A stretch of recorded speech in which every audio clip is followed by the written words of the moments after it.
নতুন দিয়ার মাঠে সেমিফাইনাল খেলা মানেই সেই ফুটবলের লড়াই কাকে বলে সেটা দেখা যায়। তাই আপনারা দেরি না করে চলে আসুন মাঠের ভিতরে। আমরা আর কয়েক মিনিট, তাই তো দর্শক বিন্দুদের উদ্দেশ্যে বলছি, যারা চায়ের দোকানে বাড়ির দিকে আড্ডা মারছেন, ঘোরাফেরা করছেন, আপনারা আর দেরি না করে আসুন মাঠের দিকে। মাত্র 30 টাকা অনুদান হিসেবে দিয়ে চেয়ারে বসে দেখার সুযোগ গ্রহণ করুন। আর বারবার বলছি, হরিপুর নবীন সংঘের অধিনায়ক বা টিম ম্যানেজমেন্ট, আপনি আর দেরি করবেন না, আপনার দলবল নিয়ে, আপনার খেলোয়াড় নিয়ে মাঠের মধ্যে চলে আসুন। অনেকটা সময় হয়ে গেছে, হাতে সময় খুবই সংকীর্ণ, আমাদের খেলা শুরু করতে হবে। আমরা আর সময় নষ্ট, টিকিট হাতে মাঠের ভেতরে চলে আসুন। মাত্র 30 টাকায় টিকিট কাটুন, চেয়ারে বসে খেলা দেখার সুযোগ। আর 5 মিনিটের মধ্যেই কিন্তু আজকের এই আকর্ষণীয় প্রথম সেমিফাইনাল খেলাটি অনুষ্ঠিত হবে।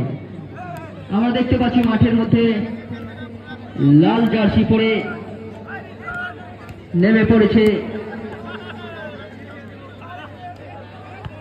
Unique mobile hotel and restaurant Habibur Rahman রামচন্দ্রপুরের খেলোয়াড়। হরিপুর নবীন সংঘের টিম ম্যানেজমেন্টকে বলা হচ্ছে, আপনারা আর সময় নষ্ট করবেন না। বাইরে থাকা দর্শক বিন্দুদের উদ্দেশ্যে জানাচ্ছি যে আপনারা আর বাইরে সময় নষ্ট না করে 30 টাকা অনুদান হিসেবে দিয়ে মাঠের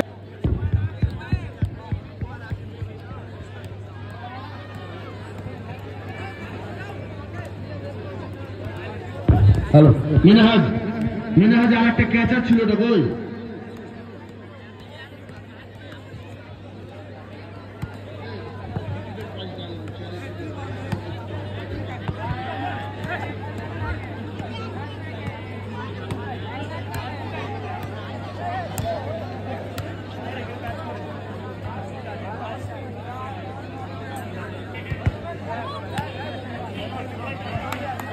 দর্শক বিন্দু মাঠের মধ্যে থাকা একই রকম হবে, কোনো পরিবর্তন নাই। ভিড় উপচে পড়বে দর্শকের, তাই যারা এখনো দেরি করছেন, ভাবছেন কখন খেলা শুরু হবে, আর মাত্র 5 টাকা দিয়ে টিকিট কাটলে চেয়ারে বসে খেলা দেখার সুযোগ পাবেন।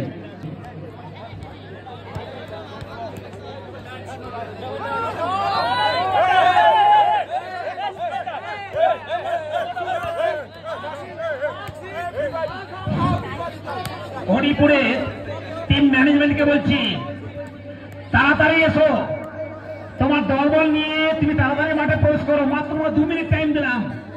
হরিপুরের টিম ম্যানেজমেন্টকে বলছি, মাত্র 2 মিনিটের মধ্যে তুমি মাঠে প্রবেশ করো তোমার দলবল নিয়ে। খেলা চালু হয়ে গেছে, মাত্র 2 মিনিটের মধ্যে। কি বলছে?